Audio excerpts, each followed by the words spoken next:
السلام عليكم. اليوم غير احكي لكم عن شنطة المدرسة راندو سيرو. تعرفوا ليش جواتها 6 أقلام؟ خليكم معي. هل سمعت من قبل براندو سيرو أو حقيبة الظهر اليابانية؟ وهل تعلم سر غلاء سعرها الذي يصل أحيانا إلى $1000؟ معكم فاطمة عناني من الأردن، مقيمة في اليابان، وفيديو اليوم عن راندو سيرو، فأهلا وسهلا. والاشي هيك بنحطها على الدرج، هنفتحها. أول شي المقلمة، كل ولد مع مقلمة زي هيك، ممنوع نجيب برات، عشان هيك نبري كل الأقلام في البيت. هاي برات الضخمة تبري على السريع. هاي شوفوا مثلا هاي، بس معاي محاي، يعني قلم ومحاي بس. طبعا كل الأولاد معاهم زيها. هنا ماسك فاني زيادة، لازم الكل معاه. لازم إذا انقطع ماسكك أو إشي زي هيك لازم يكون معك هذا الفان. وهاي ماسك زيادة، عفوا بس أنا معاي حازوقة، فعشان هيك بقطع في الكلام. دور لعلي ودور إلي. خليني أحكي لكم عن تاريخ حقائب الراندو سيرو. هاي الحقائب أصلا استعملها الجيش الياباني أثناء الحروب، وكانت مصممة بتصميم هولندي، لكن بعد سنوات قدمت الحكومة اليابانية حقائب الراندو سيرو كاقتراح لطلاب المدارس الابتدائيين. وفي أحد الأعوام ارتدى ولي العهد الياباني الراندو سيرو تكريما للجنود اليابانيين، وداوم فيها على المدرسة، فأصبحت موضة وجميع الشعب الياباني حاولوا إنهم يقتنوها. لكن وقتها كانت متاحة فقط للأغنياء والنبلاء بسبب ارتفاع سعرها، أما الآن فهي متاحة للجميع. وليش لساتها غالية؟ حتى تعرفوا خليكم معنا بعد فقرة علي. بعدين هون الكتب، كل يوم المعلمة تكتب البرنامج على اللوح واحنا ننقله. فأنا حضرت دروسي، بكرة عندي ياباني، حصة رياضة وحصة نشاط. يلا ندرس. كجراجيما يوجي كامينو كوتو دس إيشينن إيشيكيمي نو كوتوبا كودومو تاتشي غا. لسه بتدرب كل يوم شوي. هنا مكتوب رقم أمي وأبوي، عشان إذا صار إشي سمح الله يستشلوا عليهم. هذا الدفتر بكتب عليه شو علينا نجيب بكرة. وهذا ملف الاتصال. هذا الدفتر تكتب عليه للعلمة إذا بدي أغيب أو إشي.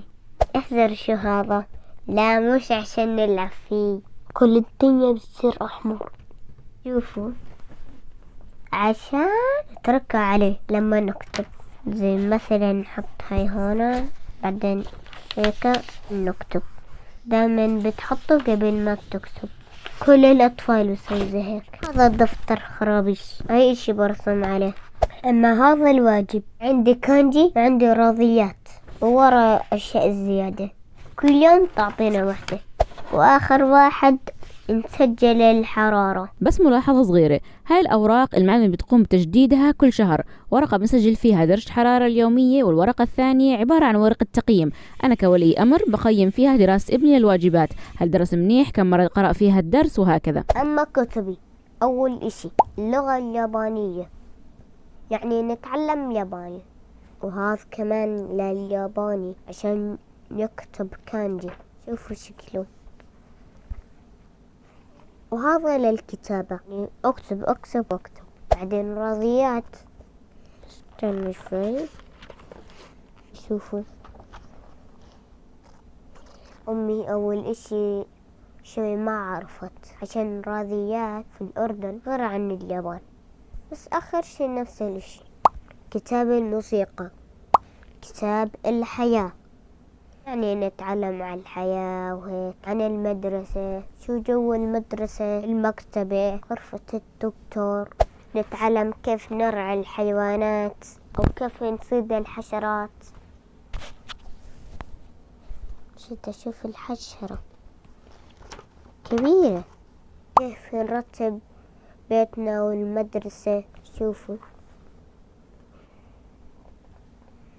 وعندهم كتاب الفن أو الأشغال اليدوية، وغالبا ما بياخدوا حصتين أو 3 خلال الأسبوع. ومن الأنشطة اللي بيعملوها ممكن تكون أنشطة خارجية يعملوها برا في الساحة أو في الطبيعة، أو أنشطة داخل الصف. وأحيانا تطلب معلميتهم أشياء بسيطة مثل بكتات فاضية أو أوراق أو إشي بسيط، يعني حتى يقدروا يعملوا فيه النشاط.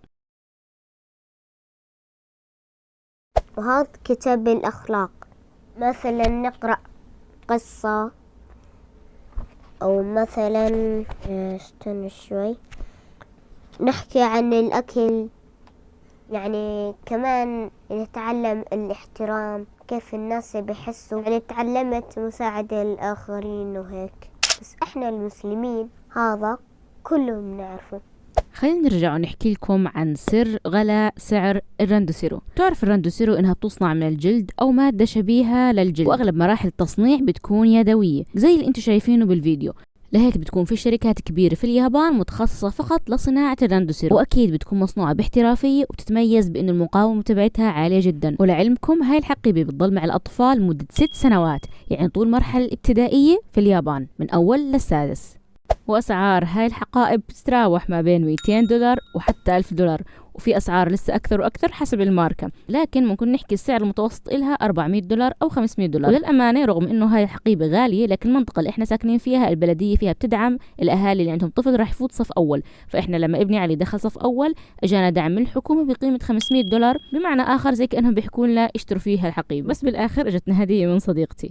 طبعا الراندوسيرو أثقل من الحقيبة العادية، وعادة وزنها بتراوح ما بين 1200 ل 1500 جرام، لكن رغم هيك كل ما عبيتها أكثر كل ما شعرت بتوازن أكثر. تصميم الراندوسيرو بقلل الحمل على العمود الفقري، والأشرطة الموجودة معاها قابلة للتعديل حسب جسم الطفل. وصراحة باليابان مش قانون إنه الطفل لازم يشتري راندوسيرو، لكن كما جرت العادة وأكيد تقليد فالكل بده يمشي عليه. وبرضه الأطفال اليابانيين مضطرين لهذا الإشي، لأنه عكس معظم الدول الغربية اللي فيها الآباء بيقوموا بتوصيل أطفالهم للمدارس في سيارة أو حافلة مدرسة تيجي تاخذهم، الأطفال في اليابان بيروحوا لمدارسهم مشي أو بيستقلوا القطار لحالهم. لهيك من المهم جدا يكون معهم حقيبة توازن كل الأشياء اللي بيحتاجوها وما بتأثر سلبا على وضعهم أو على صحتهم. وغير هيك لراندوسيرو قيمة عاطفية كبيرة جدا عند الأطفال، لأنها بتمثلهم بداية مرحلة جديدة في الحياة. أما صراحة بالنسبة إلي فأنا بعتبرها غالية جدا رغم خصائصها الموجودة. يعني أنا ممكن ألاقي إشي أرخص ويضل معي لسنوات طويلة، خاصة إذا كان الطفل بيحافظ على أغراضه وبسعر مناسب. أما لو الحكومة بتوزع على الأطفال كلهم نفس الإشي فمش غلط. فأنا بفضل يكون الكل متشابه بمنطقية وبمساواة وعدل، على إنه نكون متشابهين رغما عنا. شو رأيكم في الحلقة؟ عجبتكم؟ إذا عجبتكم لا تنسوا شير لايك سبسكرايب. معكم علي أبو عودة، بشوفكم مرة ثانية.